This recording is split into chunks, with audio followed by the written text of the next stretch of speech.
आज आपण सर्वजण या ठिकाणी सर्वपक्षीय शेतकऱ्याची लेकरं म्हणून जमलेलो आहोत आपल्या न्याय हक्कासाठी। कारण कृषी उत्पन्न बाजार समिती मूळ राणंगामध्ये आपण आहोत, जुन्नरच्या ऑफिसच्या आवारात खाली आपण बसलेलो आहोत, परंतु याचे उपबाजार 5 आहेत आणि अशा एवढ्या मोठ्या असणाऱ्या जागतिक लेवलला आपण जर पाहिलं तर महाराष्ट्रात आपला दुसरा क्रमांक टोमॅटोच्या मार्केटमध्ये येतो। आज इतका प्रचंड शेतकऱ्याचे कष्ट, कारण इथे काय MIDC नाहीये, त्यामुळे प्रत्येक शेतकरी इतका कष्ट करतो।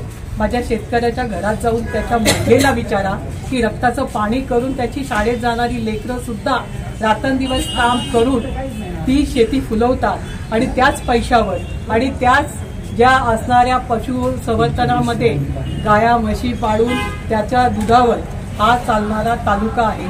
5 धरणं असून सुद्धा आम्ही समाधानी शेतकऱ्यांना कधी करू शकलो नाही, हे आमचं दुःख आहे। आणि म्हणून या ठिकाणी खास करून सांगू इच्छिते की जो काही प्रकार चाललेला आहे, आज आपण महिनाभर ऐकतोय की प्रत्येकाला माहितीये कोणताही शेतकरी असा नाही की ज्याला ज्ञात नसावं की आपल्या तालुक्यात आपल्या बाजार समितीमध्ये गेली वर्षानुवर्ष ओरड आहे, पण तरी सुद्धा ते बंद होत नाही। तो काळा कारभार काळे बंद करत नाही, त्यांना गाळ्यामध्ये गाळा काढतच असतात आणि ते बिंदास करतात। त्यांना असं कोणी विचारणारच नाही, त्यांना विचारणारा कोणी बापच नाही, अशा पद्धतीने त्यांचा कारभार चालू आहे। परंतु कधीतरी आपली ही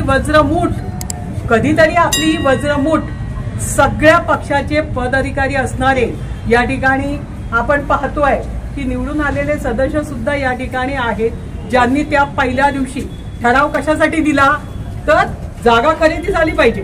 दिवसेंदिवस आपण बघतोय की बाजार समितीला 5 उपबाजार असल्यामुळे त्या ठिकाणी जेवढ्या जागा घेता येतील तेवढ्या घेतल्याच पाहिजेत, मिळवता आल्या तेवढ्या मिळवल्याच पाहिजे, पण शासनाच्या धोरणानुसार या ठिकाणी त्या मिळवायला पाहिजेत। हा ठराव तिथे असणाऱ्या सगळ्या संचालकांनी केला, परंतु त्या ठरावाचा गैरवापर करून या ठिकाणी नारंगाव सारख्या ठिकाणी 10 एकर जमीन 28 कोटी, ज्याचे 2 कोट नुसतं स्टॅम्प ड्युटीला जात असतील तर विचार करा 30 कोटीला ती जागा पडत असेल आणि आपल्याकडे असलेली आधीची 13 एकर जागा जी आपण 10ला खरेदी केली आहे ती अजून तशीच रिक्त आहे, ती तशीच रिकामी आहे, त्याचा वापर सुद्धा आपण करत नाही।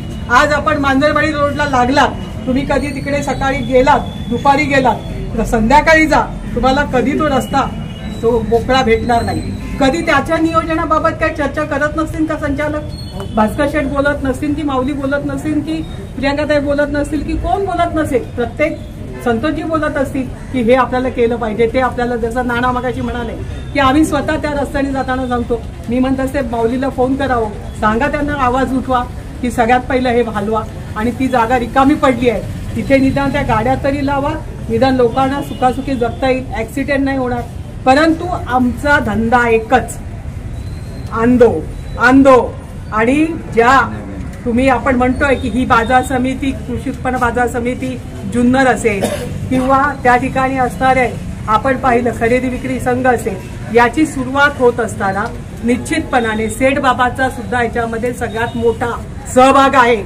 त्यांनी याची खरी मुहूर्तमेढ रवलेली आहे आणि त्याच्यानंतर ज्यांच्यावर विश्वास ठेवून, ज्या ठिकाणी काळे दादांवर विश्वास ठेवून शिवाजीराव काळे यांच्या ताब्यात ह्या आल्यानंतर, म्हणजे त्यांनी सुरू केल्यानंतर निश्चितपणाने जसं आपल्याला वाटतं की शेतकऱ्यांच्या ऊसाला चांगला बाजार मिळाला पाहिजे, त्यांना न्याय मिळाला पाहिजे, तसंच इथे सुद्धा का आपण करत नाही? ही जी एकजूट आहे ही कायमस्वरूपी ठेवली पाहिजे। आपण जे महिनाभर गहाळ बसलो ना, त्याचा हे फलित दिसतंय। ते फलित कुणाला मिळालं? संजय काळेला मिळालं। एवढी मोठी ताकद आहे आपली, आपण मनात आणलं असताना गुलाबशेठ तर निश्चितपणाने ते आपण त्या ठिकाणी खरेदी खत होऊ दिलंच नसतं, कारण त्याच्यामध्ये सगळं चुकीचं आहे। आणि मला देखील पत्र दिल्यानंतर अहवाल आलेला नाहीये, माऊलीला जसं माऊलीचं पत्र आणि माझं पत्र गेल्यानंतर कळवण्यात आलंय पत्रामध्ये की आपल्याला अहवाल पाठवण्यात येतोय, पण अहवाल काही प्राप्त झाला नाही। पण मागील जवळजवळ नाही म्हटलं तरी 3 आठवड्यापासून माझी प्रकृती ठीक नसल्यामुळे मी इथे 15 दिवस नव्हतीच, परंतु जर मला कधी कळलं असतं ना तर सगळं बाजूला ठेवून पहिला कार्यक्रम यांचा केला असता। मी तुम्हाला सांगते की केंद्रामध्ये राज्यामध्ये या ठिकाणी पणनचे असणारे मंत्री त्यांचं भेट घेणं, त्यांच्या सेक्रेटरीची भेट घेणं, जो त्या ठिकाणी रसाळ बसलेले आहेत, ज्यांना पत्र देऊन कळत नसेल, त्यांना कायदा कळत नसेल, खुर्चीवरून ओढून बाहेर काढलं असतं, उचलून खुर्ची सकट बाहेर आणलं असतं आणि सांगितलं असतं की असा काळा कारभार करायला तुम्हाला बसवलेला नाही. तुम्ही जनतेचा विचार केला पाहिजे, तुम्ही शेतकऱ्यांचा विचार केला पाहिजे. ही शेतकऱ्यांची संस्था आहे आणि या शेतकऱ्यांच्या संस्थेमध्ये येऊन जर कोणी अशा पद्धतीचा कारभार करत असेल का राज्याच्या मुख्यमंत्र्याला आणि देशाच्या पंतप्रधानाला सुद्धा लाजवेल अशा पद्धतीचा कारभार हा माणूस करत असेल, तर याला रोखण्याचं काम सर्वांचं आहे. सर्वांचं. प्रत्येक शेतकऱ्याचा जीव जळतोय, प्रत्येक शेतकऱ्याला 1 रुपया जादा मिळावा म्हणून तो धडपडत असतो आणि अशा वेळी जर त्यांना परिपक्वतेने जर सुविधा तर मिळत नाहीच, परंतु त्यांनी सांगितल्यानंतर सुद्धा ते ऐकून घेऊन त्याच्याबद्दल जरा सुद्धा गांभीर्य दाखवलं जात नसेल तर हे आम्ही खपवून घेणार नाही. निश्चितपणाने उद्यापासूनची लढाई आपली ही असली पाहिजे की हा जो कालचा झालेला कारभार आहे तो अंधारात का केला, अंधारात का केला? परमिशन आणलं ना तुम्ही, मग का दिवसा केला नाही, का डंके की सोडपे केला नाही, का त्या ठिकाणी तुम्ही वाजून गाजून सांगितलं नाही, पत्रकार परिषद घेऊन सांगितलं नाही का या सगळ्या परमिशन मी आणल्यात, मला परमिशन मिळाली आहे, मी खरेदी खत करणार आहे. खरंच माणसाने एका बापासारखं राहावं आणि जनतेच्या हिताच्या खुर्चीवर आपण बसलो आहोत तर जरा तरी विचार करावा. खरोखरच आपल्याला पळून जायचं आहे, आपल्याला सगळं काही गुंडाळून दुसऱ्या देशात जायचं आहे, तर कमीत कमी एक लक्षात ठेवा, हे शेतकरी एवढे सोपे नाहीये. त्या शेतकऱ्यांच्या महिला इतका सोपा समजू नका. शेतकरी एकदा पेटून उठला तर तुम्हाला माफ करणार नाही. पळता भुई कमी होईल. या ठिकाणी सर्व प्रशासनामधल्या, मग त्या ठिकाणी असलेले पणनचे डायरेक्टर, त्या ठिकाणी असणारे सेक्रेटरी या खात्याचे, या ठिकाणी राज्याचे मुख्यमंत्री आणि त्या खात्याच्या मंत्र्यांपासून तर वेळ पडल्यानंतर आपण सुरुवातीला इथे मुरली अण्णा आहेत आपले केंद्राचे राज्यमंत्री आणि त्याचबरोबर दिल्लीमध्ये बादशाह बसलेलेच आहे. जर काही झालं नाही, यांना जर यांची डोकी चालत नसतील, यांना कोण आका मला माहित नाही, यांनी सांगितलं. मगाशी प्रियंकाताई पण म्हणाल्या, काहीतरी शब्दप्रयोग केला त्यांनी की जागा दाखवल्यानंतर ही जागा अशी, ती जागा तशी. जागा कशी असो, जो नंदनवन फुलवू शकतो खडकावर तोच खरा शेतकऱ्यांचा नेता होऊ शकतो. अन्यथा त्याला नेता म्हणून घ्यायची अजिबात त्याची लायकी नाही आणि त्याने जर असा कारभार करत असेल तर आपण त्याला ओढून काढलं पाहिजे. आपण धडा शिकवला पाहिजे.